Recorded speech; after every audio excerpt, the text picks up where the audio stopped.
to grow the band at a time when a lot of fine arts budgets are getting smaller? How have you been able to do that? Well, there's a couple things I could think of. One is this Omaha South is really great at allowing me to have opportunities to go work with the local feeder middle schools.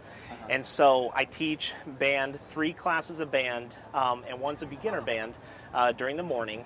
And then in the afternoon, I'll rotate off going to either Norris Middle School or Mars Magnet School.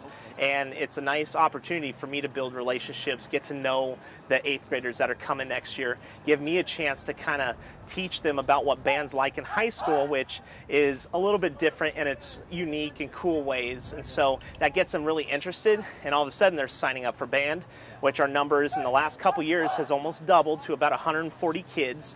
And then the marching band 2 years ago was at 55 kids, and now it's up to 95 kids in just those 2 seasons. That's amazing.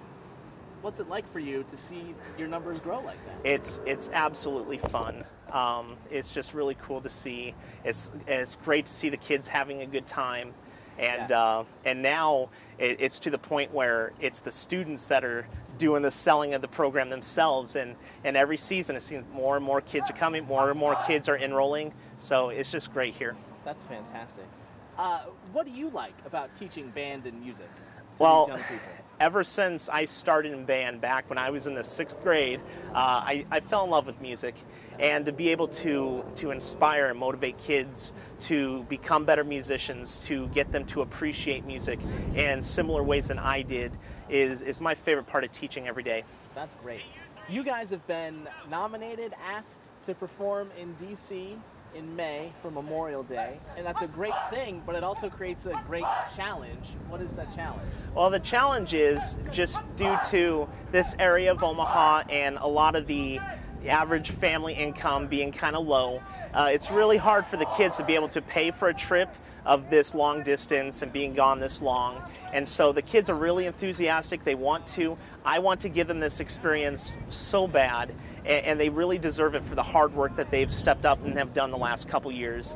And so it's just the only rough thing is they can't afford the full funding of the trip or transportation. And so that's why we're really trying to reach out to our community because these guys are representing the state of Nebraska in this parade. And so we're hoping that people can back us up, help us out, help these kids out, give them a chance to have an opportunity of a lifetime. So how much money do you need? How much, and when do you need it? Well, we need it now. It's honestly, it's close to a $90,000 trip when everything's said and done.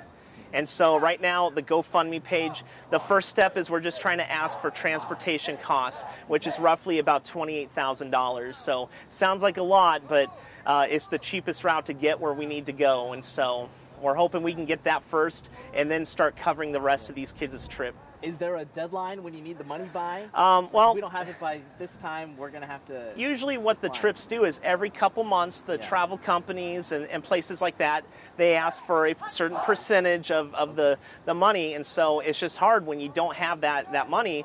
It's either you get to the point where you got to not go on the trip, or you find the money to make it happen. And so I know these kids are working tirelessly to make that happen. And so we just need that extra help from our community. Sounds great.